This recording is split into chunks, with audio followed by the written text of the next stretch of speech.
pona oloba nini pona oloba malheur moko comme la président na bisote maman nanga Ntumba merci malheur moko comme la président na bisote Félix Tshisekedi est l'envoyé de Dieu. Félix Tshisekedi a une mission.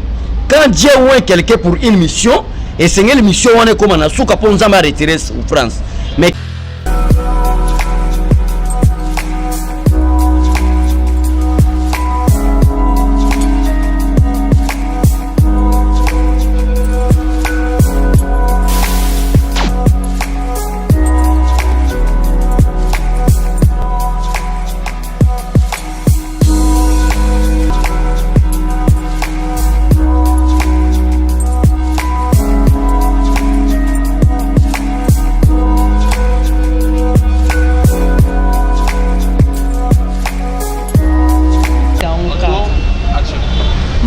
na bino balande yoka senti de l'UDPS on appelle bino matondo mingi po te kutani sumu komolelo et na pesi nzambe wa likolo merci mingi po te to kutani lisusu na banela yango mukomolelo lisusu na sala moko ya bana mboka oya mesana ko fungo ya bino maboke oya lobela kabino kitoko oya pesa kabino masolo ya mboka obo sepela kalango tango nyonso mbote mona mboka mbote mama journaliste mbote na peuple congolais na début émission na biso to lobaka ke Nzamba lobana makomi na ye à cause de l'amour de Sion. Moi l'Éternel, je ne me tairai jamais. Bisope bataille de peste lobaka à cause de l'amour du Congo et du Congolais. Jamais tokanga monoko. Ba kimia izala na famille na bino, même ba français baloba en quelque sorte le malheur est bon. Malheur est pour être président Félix a sécurité mata. Bible lobina Luc 2:35. Le peuple transpercera votre âme pour découvrir les cœurs des gens de mauvaise foi. Ce malheur peut-être est venu pour accomplir la parole de Dieu dans Luc 2:35 pour te yeba banani bazali benemi à peuple congolais. Donc bozala kimia nga mikolo na komika na message à kimia bozala na se bozala poser malheur moko comme là c'est lui que Dieu a envoyé. Et pour le Congo c'est lui que Dieu a envoyé. C'est Félix Tshisekedi. Or, selon la parole de Dieu, Moutou a envoyé de Dieu à ta train bétier. A otiko kufa te ti mission na ye et okoma na suka. Or, mission on a tindeli Félix Tshisekedi ezali ya ko unifier Congo. Ya ko mema kimia na Congo. Ya ko mema paix na Congo. Ya ko pesa misala na ba Congolais. Ya ko futa ba Congolais malam. Ya ko tia état de droit. Ya ko éviter trafic d'influence. Or, du fait que Félix a koisa ngona nte mama za calme. Et là, moi, je comme elle était, bon, ça la calme. Mais tout ça à disposition, il y a maman journaliste, ça a posé une question, pour répondre au peuple congolais à comprendre. Ok, on est avec introduction, on a vu comme le nom mon kimo na mboka lobi bosa la calme, ma cambio sezo kende kito comme konza mboka asamalamu. Moi na mboka mutuna nga liboso ezali boye tension ya ba combattant eza bien te. Ba combattant balelani ba combattant bayoki pasi batamboli donc mutema pasi baza bien te basa na kimia te qu'est-ce qui se passe au juste ezali ba combattant te eza peuple congolais eza ba combattant te pourquoi makamyo so ba combattant est-ce que c'est lui qui est derrière le peuple congolais le président du pays ce n'est pas seulement les combattants c'est le peuple balobi que espoir ya Congo mobimeza na Félix Tshisekedi comment est-ce que malheureux comme là alors biso peuple to bima peuple abimi bakangi embouteillage bakangi balabala balobi ba pesa biso explication yango zomona ba président parti ba dresser message balobi peuple congolais c'est le parti ezali dernière passion peuple congolais za IDPS pose à la calme MONUSCO nous a doté de matériel capable de détecter boîte noire pour découvrir de vraies informations soyez calme ndelo message déjà to calmer ba combattant l'avenir nous donnera raison qui vivra verra. Ok, l'avenir nous donnera raison, qui vivra verra. Et le bibo moi namboka. Moi namboka na yeba pourquoi yebisa biso. UDPS parti au pouvoir. Ba combattant, ba tamboli, ba combattant, ba tamboli pour la raison na bango. Mais combattant se retrouver na boloko. Combattant à Kangami, na boloko, combattant babambie mabanga, ba combattant bamsou se retrouver ya kokufa. Donc pour na nini, mais ba revendiquer o eza loko la droit na bango. Maman na oyebisa yo l'IDPS a lutté pour un état de droit. État de droit qui frappait même Montignon, ça c'est l'IDPS. Et Zalaki Kaka ba combattante. Nazo ybiso chaque fois que les peuple congolais a revendiqué que espoir na biso asugeza na Félix Tshisekedi. Comment est-ce que impression moko lokola attentat et comme la présidente de la République. Alors yangwana peuple abimaki pour avertir. Mais par rapport à combattant. Mais nazo biso même nga soki na yibi eloka bato ba okanga ngai. Na koye biso ke même atana bomi mutu ba kokanga nga. Elingi koloba teke na kozala mutu moko libanda po naza combattant IDPS. État de droit ko frapper mutu. Nous sommes zala calme, zala poser. Oyo ba asali eloko te bakangi ya kozala libérer. Mais oya yibi eloko mutu ata oza membre ya IDPS. Oya asali mutu mabe ata oza membre ya IDPS. Tu seras arrêté tant que makambo sali eza et constituer infraction. Pour les nimona mboka tunito yeba secrétaire général à Salinini balingi koyoka ete balingi koyoka ta nkiete asali bango nini. Mais ba leader ya base biso yote tant ba lobi base ya IDPS biso yote est-ce que yo yoki biso tozali koyoka la CGT ezali quelques infiltrés o ba yaki po ba chambutu mboto balo ba ke IDPS crise eza bazo yoka nate. Mais Jean-Marc Kabound en tant que président parti, Augustin Kabouya en tant que secrétaire général, Bazali aimé, Zala calme, et ça va fausse information pour l'andangote. Jean-Marc Azamalamu, secrétaire général Azamalamu, tous ensemble derrière le président de la République pour que en 2023 tu puisses deuxième mandat. Ok, mon amboka, to yeba li solo moko. Balobi lamuka azana sima ya makambunyo sezole kana. Babeke baza lamuka a influencé batu ebele baleka na sima likambu oyo pona ko sala trouble. Pona ni kaka boza ko kotisa lamuka na kata masolo. Adolphe Muzitu peuple congolais à la kaka batu na stade de na Sainte-Thérèse ba ko sala nyonso ba créer insécurité. Ba créer crise pour être investisseur ba yate aloba ngona meeting na bango à Sainte-Thérèse parce que tant on a ko loba boyeza na mutu muso ofana ndako na ina bana lobike me mwana azo loba nini aza musika azo comprendre les réalités politiques ya Congo te mais alinga ça la déclaration balingi ba démoniser Kabila ba komisa lokola Kabila aza démon au-dessus de tous les démons tozoland. Mais moi j'assume ce que j'ai dit que s'il y avait des présidents très faibles au monde, Kabila est le numéro 1. Parce que Azaki na candidat nae, Azaki na armée nae, Azaki na nyonso nae, Azaki incapable ya ko proclamer Chadari le roi président de la République. Osolan. Mais alobi ke ifuna kende na ngambo ya vérité za Félix Tshisekedi. Bati balimba mone extraordinaire quoi comme o grâce na lokote. Osolan madame. Mon amboka za mabete ndo solo bango boya c'est lokote. Mais ay lokote so na ipso lokote. Le problème te. En tout cas aye le côté. Na lobike aye le côté. Kozola. Aza et le côté pona oloba nini pona oloba. Malheur moko comme la présidente na bisoté, maman na ngantumba. Merci. Malheur moko comme la présidente na bisoté. Félix Tshisekedi est l'envoyé de Dieu. Félix Tshisekedi a une mission. Quand Dieu ouvre quelqu'un pour une mission, et c'est une mission on est comme na souka pour nous retirer en France. Mais quelle est la mission qui a été confiée à Félix Tshisekedi pour le peuple congolais? Donner du travail, installer un état de droit, qu'il y ait la paix, qu'il y ait la sécurité, bien payer les fonctionnaires ainsi que les enseignants. Les militaires basent à la malam. Mission on est comme malheureux comme elle était. Mais dans la télévision, je profite de l'émission à Yokason. Vous devez faire beaucoup attention. Oh, le peuple congolais, les journalistes, ils ont combattu IDPS. Or, ils ont combattu. Ils ont dit peuple congolais, Bawuchi Bandundu, Bawuchi Kasai, Baye Balobi, lelo, il faut pas faire sa explication. Ben filtrer, va profiter na kati, ba kende ko tumba biro pepe de po balo ba no bata IDPS ba tumbaka. Biso to tumbaka te place to monima be, to lobi ke zama be. Peuple congolais boza la calme, boza la rassurer. Tant on a ko calmer bino parce que batebele be mosu ekomi. Lobby président de la République a sali conseil des ministres. A sali yango na ndako na ko bata mata a sali yango en plein centre ville. Na hôtel du gouvernement. A PC instruction à budget, a PC instruction à poursuite, ya makamoni so salema. Boza la calme. Mutu nyoso a la trouver na enquête au MONUSCO a PC biso matériel na États-Unis azolandela mutu nyonso ozala trouver inclus na kati ya makambo mama koyeba qui est Félix Tshisekedi, qui est le Congo.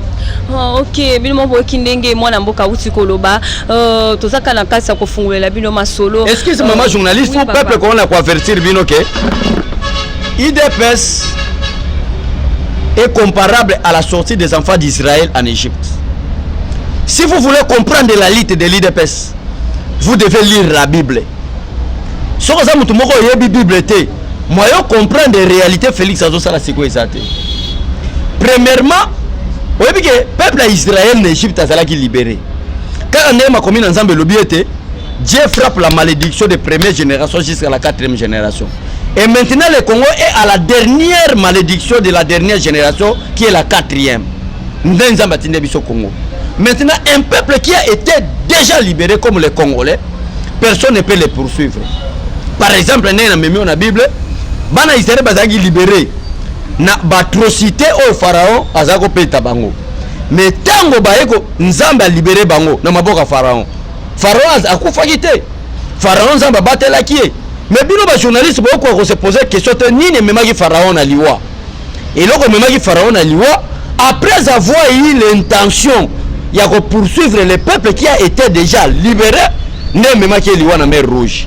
Quiconque batu bazomona ka kabila. Mais même l'église catholique, quelques évêques, balien mongo, il y a des multinationales pour que le peuple congolais n'y soit pas. Félix Tshisekedi dans le moment de campagne, à Kendaki na Butembo te, pour être batalamuka balobaki ba bombarder mutukanaï. Donc, l'Iwa Félix Tshisekedi il faut pas voir Kabila. Parce que na lobité que nazo batela Kabila. Mais na yebisho que pour battre balimba comme c'est Kabila il est plus puissant que Félix Tshisekedi. Or que parmi tous les Congolais, l'homme le plus faible, c'est Joseph Kabila. Ozomona, balimba comme ça, talana kombo ba pese China Rambo. Est-ce que China Rambo azara candidat na élection? Akolinga publier comment mutu mususu. Donc, non même ne ozomona na legi même Kabila na makasi. C'est l'homme le plus péré du monde. Mais na kobanga makamundé ni tanki na sana kati ya vérité. Est-ce que oyo ngana zolo beza vérité? L'homme le plus péré na koyebisa. Bref, pour moi, que bataille de peste baloba makamba osaganate. Kabila bimisi Chadar le corps candidat commun. Alobi bolinga te Chadar kobima. Pourquoi va programmer Félix Tshisekedi président? Parce qu'il a eu peur du peuple congolais. A bangi que dès que Fayulu kobima, dès que Chadar kobima, peuple kobima. C'est un homme peureux. Mais le peuple congolais il a comme c'est China Rambo. Ozoland. Problème il y a Félix Tshisekedi peuple congolais. Azo travailler na ba membre Kabila, ce n'est pas une condition, mais c'est une contrainte constitutionnelle conformément à l'article 78. Dès que Félix Tshisekedi azo nommé mutuna libanda majorité parlementaire, il a déjà commencé à violer la constitution. Alors pour éviter la violation de la constitution, il faut travailler avec des gens qui ont la majorité parlementaire. Mais quelle plateforme qui a reçu la majorité parlementaire? C'est FCC. C'est la raison pour laquelle au moins que batalamuka balugaka des autres ça de alliance wana parce que crise est quota. Ozolanda mais biso to kende na crise te. Ezala lamuka. Ezala FCC après 2023 histoire na bango esili. Le peuple congolais coûte après marche wana. Ba ipsinga ki abeshole. Ozano moi mayele pourquoi vous allez opposer à Félix Tshisekedi? Parce que Félix Tshisekedi est le porte-parole de l'opposition. Pourquoi pas yo la porte-parole de l'opposition? Parce que tout le monde bemba za métier. Wana ngate peuple congolais. Moïse Katumbi Beti, Martin Fayulu Bazolo Bagaza Sénégalais. Ozolan, Olivier Kabitat Balbi Mwana Makangu. Parce que Bino Bolbaso qui vérité ou injure. Pour papa Naza Mutumu ou maman Mutumu mais ozo tentiri ya bamindele wapi. Ozolan nende konanga. Pour Bino so Balbi vérité oh bataille de PSV. Congolais problème na ngwana. Alingi vérité te. Ozolanda. Pour ngoye bisonini. Balbi ke abeshole tofani non na lutte oyo oza Congolais d'origine. Maman na yo Mubunda Idjofa. Papa no Mubunda Idjofa. Yo moko za Congolais, pourquoi vous la porte-parole Félix Tshisekedi? Biso to beba le dictature, boluka porte-parole. Zela na peso quelques preuves madame. Bemba Jean-Pierre, un autre aventurier. Pourquoi a fêté anniversaire il y a 21 ans na yena MRCT? Parce qu'ils attendaient que Kumo Robeta na Félix Tshisekedi. Mais c'est Mosengo, un sorcier na abata une église catholique. Dans l'église catholique, il n'y a que des sorciers. Mais il y a quelques tels qui sont des sorciers, comme Tebadona, Chole, Bakardina Mosengo. Ozoland, ba sorcier bazo kosa oyebi ke na moment oyo peuple congolais. Quelle est la mission de l'église? La mission de l'église est de sauver des âmes perdues. Tuna Mosengo, quelles âmes il a déjà sauvé? Rôle de l'église, tuna donation chole. Oyebi ke même chole oya Senuko. A comme secrétaire ya Senuko pour nani? A comme secrétaire ya Senuko pour ndekone cardinal Mosengo azalaki wana. Pour na koyebisa madame zala calme. Na calme peuple congolais. Lobby président Abiso Félix Tshisekedi a salaki déjà conseil de ministre bon banga na binote. Ba français baloba en quelque sorte le malheur est bon. Tous la ba résultat à souka. Oyo ba détection ya ba experts internationaux ba ko découvrir boîte noire neto ko pesa bino vraie version. To boy to lo baloko la ba ko bela malaria ya lamuka. Les gens souffrent de la maladie mentale mais balingi baza en opposition. Moi en boka to ko na souka émission na biso mutuna na nga ya souka sabwe. Le 19 celle-ci a so bon ça marche. Bino ko so bonga mabokita na nzela pona nini kaka bazo linga bakuta kaka na nzela. Biso na nzela to ko kita poto telemela mutunyo salinga créer crise na Congo. Ozolan toute personne ozala cardinal ozala na secrétaire général Senuko o mekika ko sala erreur pas au moni peuple congolais na balaba maman na zo mikolo yo mon église catholique au limwa na mboka parce que quelques évêques baza sérieux mais quelques évêques bali monga ba multinational pour peuple congolais à souffrir. Donc problème na bango ba moni na vérité des îles vérité ezaki Félix Tshisekedi nda ganyaki yango zo mona bazo luka moyen bakosa 15 millions. Au lieu batelemela nanu gratuité enseignement baloba ke banseigner bo pesa cours mbo na bino ebimi bazo kosa 15 millions. Or procureur de la République a lobi clair que dossier à 15 millions ngamo na kolandela bo sala ba déclaration te. Donc comité laïque obi papa Isidore Ndayuel. Ndeko Adolphe Muzitu mutalamuka Isidore Ndayuel. Vrai mutalamuka. Papa Isidore wana histoire. Vrai escroc papa nous omonana. Papa mo azana bana bakola mais papa mo sorcier. Azoko sa ke comité laïque. Où étiez-vous tant Mobutu azo bomba batu comité laïque? Où étiez-vous tant Kabila a eu pouvoir à son la peuple? Faux église ya ba sorcier. Ngana za ina catholique na comprendre que non ba prêcher na bango lilo banzamba solo. Mais zana be vex musu ba signa pacte na diable pour ba ko sa peuple congolais. Bolanda bango te. En tout cas bo so mona ke pasteur na zana ndoki balongwaka. Bakanga mana lo yengete. Vous allez poser, on est là, nous allons pas la bine. Ok, abe pesa mot de la fin on a balandina biso ya mkobalego. Mot de la fin ça ko calmer président de la République, ko calmer peuple congolais pour ba français baloba en quelque sorte les malheurs est bon. Hollandi le malheur comme le biso malgré ton père de bateau, mais Herman Cohen a déclaré nini. Alors que Félix Tshisekedi est celui qui va ramener la paix et la sécurité mat. Sois calme combattant, peuple congolais vous allez calmer, Dieu est derrière Félix Tshisekedi. La parole de Dieu dit dans Luc 2:35, l'épée transpercera votre âme pour découvrir des cœurs qui ont de mauvaises foi. Et la parole de Dieu ajoute dans le psaume, 1000 tomberont à ta gauche, 10 000 à ta droite, et toi, Félix Tshisekedi, ne sera jamais atteint. Vous allez calme, Félix Tshisekedi est protégé par l'Éternel. Nabanda Bolia Foufou, vous allez poser. Nous attendons des résultats officiellement sortis. Tokopé sabino rendez-vous. Botika la malamu na bakime abanda wana bino. Bolanda ba réseaux sociaux te. Oh mwana fatia kufi oh boy. Eza batalamuka ba ko boaka. Pote tension et mataka. Félix Tshisekedi, son protecteur numéro 1, c'est Dieu de tout puissant. Son protecteur numéro 2, c'est le peuple congolais. Soyons calmes. Dieu est à notre côté. Personne ne nous fera du mal. Que Dieu vous bénisse.